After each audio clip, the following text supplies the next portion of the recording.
주님께서 여러분과 함께 루카가 전한 거룩한 복음입니다.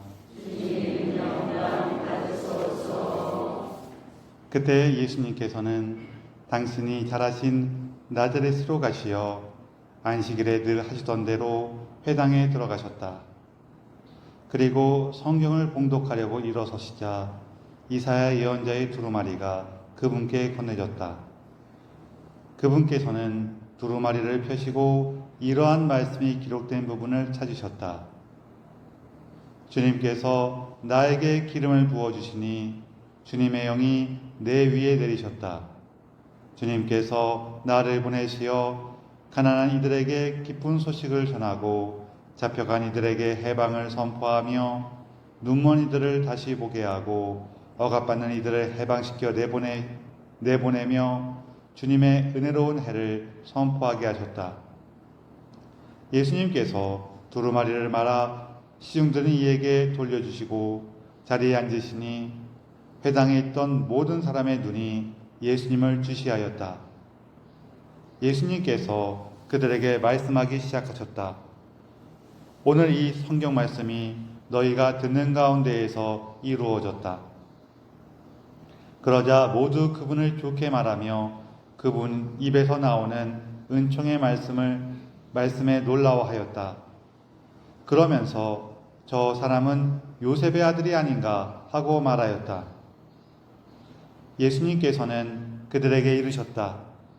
너희는 틀림없이 의사야 내 병이나 고쳐라 하는 속담을 들으며 내가 가파르나움에서 하였다고 우리가 들은 그 일들을 여기 내 고향에서도 해보아라 할 것이다.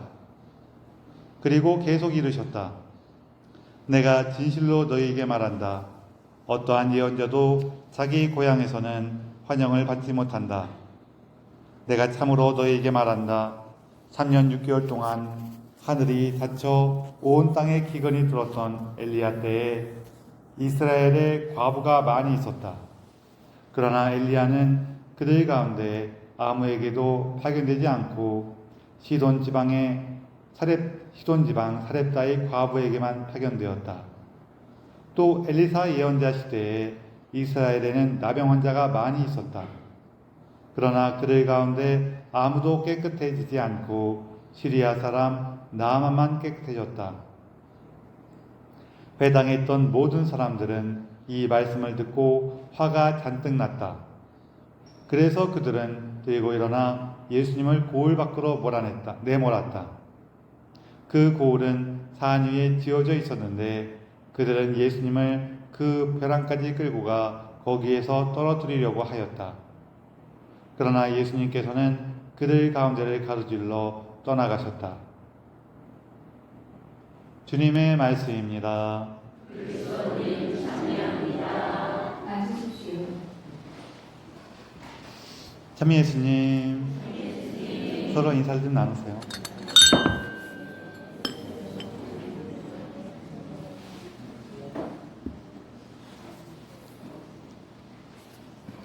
제가 너무 재밌어하는 얘기 중에 하나인데 그 얘기 다시 한번 더 할게요. 어떤 모임이 끝나고 나서 미사 끝났는지 회합이 끝났는지 끝나고 나서 자매님들끼리 함께 모여서 차를 좀 마시다가 한 분이 나 급한 일이 있어서 먼저 갈게 하면서 일어났어요.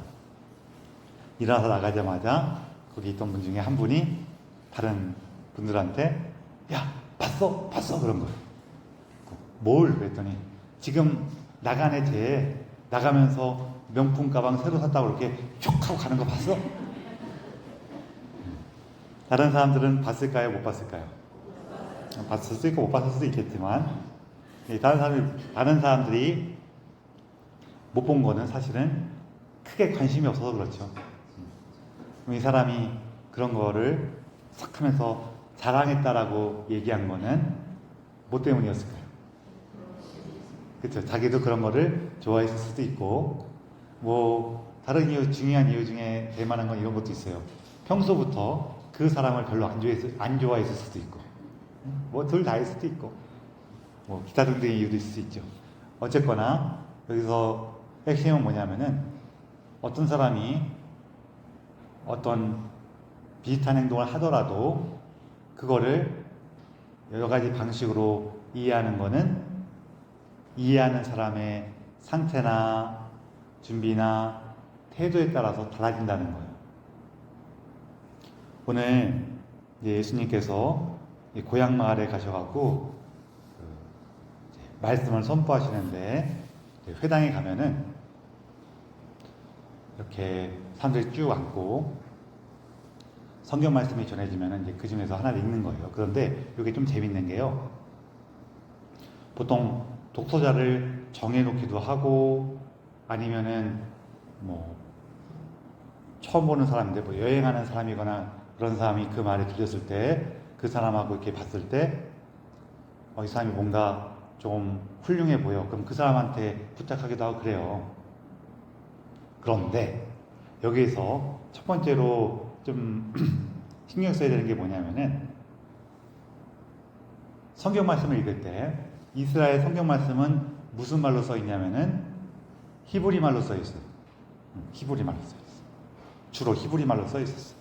특히 회당에서 이렇게 선포하는 성경 말씀의 경우에는 주로 히브리 말로 써 있었어요. 그런데 예수님 당시에 서로 대화 나누는 말은 히브리 말이 아니었어요. 이미 예수님 당시에 히브리 말은 평소에 쓰는 말이 아니에요. 굳이 우리식으로 얘기하자면은 막 용비어천가처럼 써 있는 그런 말이에요. 그럼 여러분 용비어천가 딱 주면서 읽어보세요 그러면은 도대체 이게 무슨 글자야 막 그런 것도 있죠. 그거랑 차이가 더 많이 나요 사실은. 우린 적어도 흉내 내잖아요. 뭐 나란 말씀이 진국에 달아 이런 식으로 흉내 내잖아요. 근데 이게 그 예수님 당시에 쓰던 말은 아람어라 그래갖고 뭐 시리아 지역에서 넓게 쓰는 말이었고 히브리어는 굳이 얘기하자면은 아람어의 한 계통 언어예요. 한 갈래 언어예요. 그러니까 좀 차이가 나요. 그래서 그 성경을 읽을 수 있다는 것 자체가 뭐냐면은 저 사람은 교육을 잘 받았나 보네. 이게 돼요. 아무나 못 읽는다는 거예요. 우리 집에 이게 더 낫겠네요. 우리 여기 옛날 분들은 많이 보셨겠지만 지금은 요즘 애들한테 그 옛날에 한문이 거의 반쯤 써 있는 신문 같은 거 주면서 읽으라 그러면 읽어요, 못 읽어요? 못 읽을 수도 있어요. 그런 느낌인 거예요. 그래서 그거를 줄줄줄줄 잘 읽으면은 얘는 적어도 한자 교육을 잘 했네 이렇게 알 수가 있잖아요. 그런 거예요. 그런 게 좀 있어요. 거기다가 책도 이렇게 여기 읽으세요 해주시는 게 아니에요. 일단 책이 전해졌대요. 두루마리가 전해졌대요. 두루마리가 전해지면은 이게 왜 그러냐면은 옛날은 우리처럼 이런 식으로 책을 편집하는 기술이 없었어요. 그러다 보니까 성경 말씀 하나하나가 이사야 예언서 두루마리 하나, 뭐 탈출기 두루마리 하나, 뭐 이런 식으로 되어 있단 말이에요. 그래갖고 두루마리가 그것도 이사야 예언서처럼 긴 성경 같은 경우에는요, 우리 여러분 두루마리 본 거는 그 기껏해야 사극에 나올 때 이렇게 팍 금부도사 같은 사람 와갖고 딱 요만한 두루마리 쫙 펴갖고 어명이요 이럴 때 말고 잘 못 보잖아요, 그렇죠? 근데 이 두루마리 얼마나 하냐면은 이만해, 두께가 막 이렇게 둥그렇게 생겼어. 그러면은 그거 쭉 펴갖고 그 가운데서 내가 읽고 싶은 걸 찾아야 돼요. 자, 그렇게 하려면은 성경을 잘 알아야 될까요? 잘 몰라야 될까요? 잘 알아야 돼요. 그렇게 예수님께서 성경을 딱 읽으시잖아요. 그러면은 그렇게 성경을 읽었다는 것 자체가 저 사람 좀 뭔가 대단한데 라고 생각하는 그렇게 될 수가 있어요. 거기다가 예수님이 성경 말씀을 다 읽고 두루마리를 시중드는 사람한테 주니까 사람들이 예수님을 다 쳐다봤다 그러죠.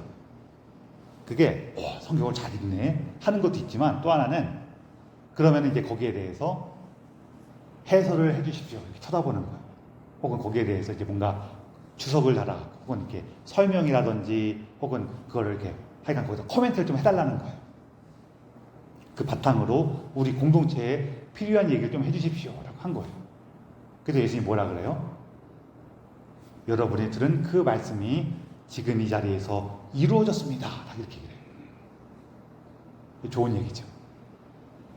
이게 물론 예수님께서 정확히 어떠한 의미로 그런 말씀을 하셨을까에 대해서는 우리는 알아요. 우리는 어떻게 알아요? 우리는 예수님을 아니까. 우리 예수님을 아니까 예수님을 통해서 바로 이 기쁨과 해방의 선포가 이루어졌구나. 예수님과 함께할 때 이 기쁨과 해방이 이루어지는구나. 우리 삶의 해방이, 우리 삶의 기쁨이 이루어지는구나. 우리는 이게 알아요. 그렇죠? 근데 이 당시 사람들은 정확히 그렇게는 몰랐을 거예요. 아마도. 그러면서 그걸 알았으면은 뒤에서 이렇게 궁시렁궁시렁 했을 리가 없어. 다만 하느님의 그 은총의 선물이 우리 삶 안에서 이루어진다고 저 친구가 얘기해. 아마 그 정도로 이해하지 않았을까 싶어요. 이건 제 상상이에요. 딱 그러면서 그래도 어때요? 오, 훌륭한 친구네. 참 하느님 말씀을 잘 전하네. 이렇게 딱 하면서 칭찬하다가 뭐라 그래요 중간에? 근데 쟤는 저기 요셉의 아들 아닌가, 목수 아닌가 이렇게 얘기를 해요. 근데 이제 루카복음하고 마태복음에서는 이런 식으로 써 있는데요. 아마 요 구문은 마르코복음이 되게 오래됐을 거예요. 마르코복음사가는 그냥 아마 당시 했던 말을 그냥 그대로 써요. 뭐라고 쓰냐면은 저 사람은 마리아의 아들이 아닌가. 근데 이거는 이스라엘에서는 욕이에요. 왜냐면은 이스라엘 사람들은 누군가를 얘기할 때 반드시 아버지의 이름을 대지 어머니 이름을 대지 않아요. 어머니의 이름을 댄다는 거는 이건 제 의견이 아니고 제가 자매님들 비하하는 거 아닙니다. 당시 그렇다는 당시에 어머니의 이름을 얘기하면서 누구의 아들 이렇게 얘기하는 거는요 어떤 의미냐면은 좀 심하게 얘기하면은 애비가 누군지 모르는 놈 이런 뜻이에요. 그래서 이거 욕이에요. 욕. 그래서 마르코 복음사가는 그냥 그렇게 썼는데 마테오 복음사가까지 오면은 벌써 차마 그렇게 못 써. 아무리 그래도 당시 사람들이 그렇게 얘기했다고 하더라도 제가 예를 들어서 되게 존경하는 사람 얘기하면서 그분을 당시 사람들이 기억시오 쌍기억이라고 얘기했어 이렇게 얘기할 수 없잖아요. 차마 나도 입에 담을 수가 없어. 그래서 마테오 복음사가 뭐라 바꾸냐면은 그의 어머니는 마리아가 아닌가 이렇게 바꿔요. 이거는 괜찮아. 웃기죠? 마리아의 아들이라는 말은 욕이에요. 근데 그의 어머니는 마리아야. 이건 괜찮은 말이에요. 웃겨요. 그래서 이게 단순히 우리 입장에서는 고향 사람들이 예수님한테 예수님 어디서 좀 신기한 거 했다면서요. 우리한테 좀 해주세요. 이게 뭐가 큰 잘못인가 그럴 수가 있는데 사실은 엄청 무시하고 비난한 거예요. 그리고 요거는 사실은 단순히 요 나자렛 고향에서만 벌어진 일이 아니라 이거는 앞으로 있을 이스라엘에서 일어날 예수님에 대한 배척의 전조죠. 그렇죠? 그 예수님이 쭉 얘기하시는 게 예수님이 이때는 나자렛에서 고향에서 배척을 당하셨지만 나중에 예수님은 어떻게 돼요?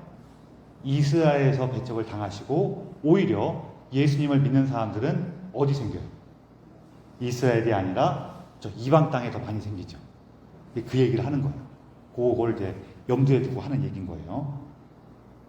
자, 그러면서 성경 내용 그런데 우리가 여기서 기억해야 될 건, 기억했으면 하는 건 뭐가 있냐면은 아까 전에 처음에 얘기했던 것처럼 우리는 어떤 일이 딱 벌어질 때 누가 이런 일을 했냐에 따라서 나의 생각이나 태도가 바뀐다 그랬어요. 그렇죠?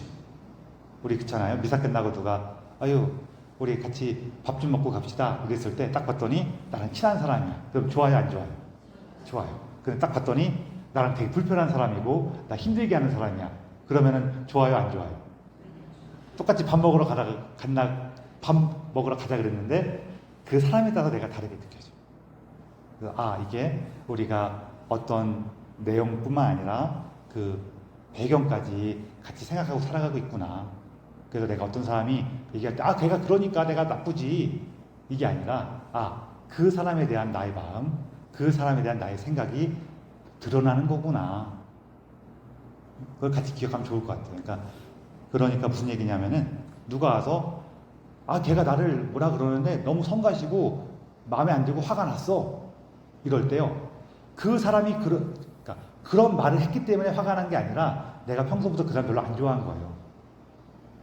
그랬을 때, 이럴 때, 혹은 그 내용에 대해서 내가 되게 뭐가 민감한 게 있을 때, 그럴 때, 내가 이거를 상대방한테 다 허용을 해야 되겠구나. 이렇게 생각하는 게 아니라, 그렇게 생각하는 뜻이 아니라요. 내 마음 안에 그 사람이나 혹은 그 내용에 대해서 뭔가 불편한 게 있구나. 이거를 우리가 잘 기억하지 못하거나 혹은 나중에 잘 반성하지 못하면은 어떻게 이걸 인상에 남게 되냐면은 그 사람이 나를 공격했다라고 인상에 남게 돼요. 아까 전에 그렇게 가방 휙 하고 나간 사람, 나도 저런데 민감하구나. 내가 저 사람을 평소에 마음에 안 들어 했나 보구나. 이게 있으면은 내가 이런데 흔들리네. 이러면서 나를 변화시켜가는 쪽으로 이 사건을 받아들일 수가 있는데, 그렇지 않고 나는 괜찮아, 나는 문제가 없어 라고 느끼기 시작하면은요, 그때 제가 나를 공격하기 위해서, 그러니까 나를 한번 봐라, 내가 이렇게 훌륭하다 이렇게 하려고 저렇게 했어 라고 해석하게 된다는 거예요. 이 무슨 얘기인지 이해되시죠? 우리 주변에서 다른 사람들이 말하고 행동하는 것이 나를 공격하기 위한 것이냐. 우리 삶에서는 굉장히 많이 일어나는 게 뭐냐면은 아무도 공격한 사람은 없는데 상처 입은 사람은 많아. 그렇죠? 그런 일이 벌어질 수가 있다는 거예요. 이 얘기는 이제 뒷부분에서 이 사람들이 왜 예수님을 잃어버리게 됐는가에 대해서 보통 저는 익숙함에 대한 얘기를 많이 하거든요.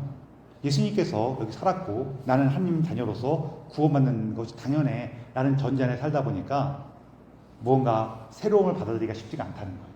그런 것도 많이 얘기를 하는데 오늘 조금 다른 거 얘기할게요. 뭐냐면은 지금 예수님께서 성경 말씀을 읽고 이사야 연서를 읽고 이 가운데서 이루어졌다라고 선포할 때까지 사람들이 좋아했죠. 근데 반면에 너희들이 삶을 돌아봐야 된다. 하느님의 새로운 부르심을 나가야지 안일하게 내가 이 아브라함의 후손이니까 내가 율법 잘 지키고 있으니까 그 상황 안에 있으면은 구원받기 어려울 거야 라는 불편한 이야기, 어려운 이야기는 화를 내죠. 우리도 이 신앙생활 하다 보면은 이것도 제가 즐겨 얘기하는 거지만 믿음이 깊어지는 게 아니라 믿음이 익숙해지는 경우가 많아요. 익숙해지는 게 좋은 거라 그랬어요? 안 좋은 거라 그랬어요? 좋은 거예요. 익숙해지는 건 좋은 거예요. 다만 언제 안 좋아요? 내가 믿음이 익숙해졌는데 믿음이 깊어졌다고 오해를 하면 안 좋아요. 그래서 우리도 그런 부분 돌아볼 수가 있는데 이게 또 어떤 게 있냐면은 우리 삶에서 벌어지는 내가 그 기준도 나야. 내가 보기에 뭔가 멋지고 훌륭하고 이런 거는 내가 참 좋은데 내가 느끼기에 별로 안 좋고 이런 거는 이건 아닌 거 안 좋은 것 같아. 막 이렇게 느낄 수가 있어. 우리가 내가 봉사 열심히 하고 기도 열심히 하고 막 활기차게 성당 다닐 때는 마치 하느님께서 함께 하신 것 같은데 내가 다른 사람하고 갈등을 겪고 다투고 미워하고 이럴 때에는 함께 안 하는 것 같아. 근데 함께 안 하는 거예요? 하느님은 그럴 때도 우리랑 함께 하세요. 내가 길을 잃고 좀 헤맬 수는 있죠. 하느님이 날 버리신 건 아니에요. 그런 내 삶의 고난과 어려움을 통해서도 하느님께서 나와 함께 하시고 나를 이끄실 거예요. 제가 굉장히 감동적으로 들었던 어떤 수도회 이야기가 있는데 이 수도회가 이제 사람이 없어요. 새로운 회원이 없어갖고 나이가 많은 할아버지 수사님 3명 남고 회원이 아무도 없는 거예요. 근데 이 3명이서 그 수도회를 운영할 수가 없어. 어떻게 해야 돼요? 수도회 문 닫아야지 뭐 어떻게 하겠어. 그래갖고 같은 그 회원을 쓰는 수도회, 뭐 굳이 얘기하면 좀 형제 수도회 같은 그런 수도회하고 미리 얘기를 해갖고 그 수도회로 이 수도회가 갖고 있었던 모든 관리하던 성당이라든지 수도원이라든지 이런 거 다 같이 그쪽에서 넘기면서 그 수도원에서 이 세수사님이 가서 돌아가실 때까지는 거기서 같이 머물면서 지내고 이 수도회는 없애기로 했어요. 그래서 이 수도회를 그 문을 닫는 그날 이제 주교님도 오시고 그동안에 은인들도 다 오고 다 근처에 이제 부근에 있는 다른 신부님들도 다 오죠. 같이 하느님을 참여하면서 미사를 봉헌하면서 마지막에 이 마지막 그 원장 수사님이죠. 원장 수사님이 뭐라고 얘기를 하셨냐면은 우리 수도회가 이 세상 안에서 하느님의 일을 해야 될 때에는 하느님께서 우리에게 많은 성소를 주셔서 우리가 그 일을 수행할 수 있도록 이끄셨고 오늘날 우리가 그 일을 다 마무리한 후에는 하느님께서 이제 우리의 소명이 마무리가 됐으니 이제 우리가 이제 수도회도 마무리할 수 있도록 이끌어 주셨습니다. 그러니 우리는 언제나 하느님을 찬미할 뿐입니다. 그러셨어요. 우리가 이 얘기를 좀 많이 기억했으면 좋겠어요. 우리 삶이 여러 가지 모습으로 변해갈 거예요. 계속 변해가고 있죠. 그때마다 하느님께서 우리에게 필요한 소명과 그 소명을 따를 수 있는 은총을 주실 거예요. 그래서 그 안에서 그것이 멋지고 화려한 일이건 때로는 소박하고 우리가 볼 때에는 한숨 나오는 일일 수도 있지만 그러나 그건 다 하느님의 소명과 하느님의 은총 안에 있는 일이에요. 그래서 그것을 우리가 기억할 때 예수님과 함께 있을 수가 있어요. 그것도 같이 기억해 주셨으면 좋겠습니다. 그래서 우리가 항상 우리를 찾아오시고 어떨 때는 되게 내가 제일 잘 나가 그러잖아요.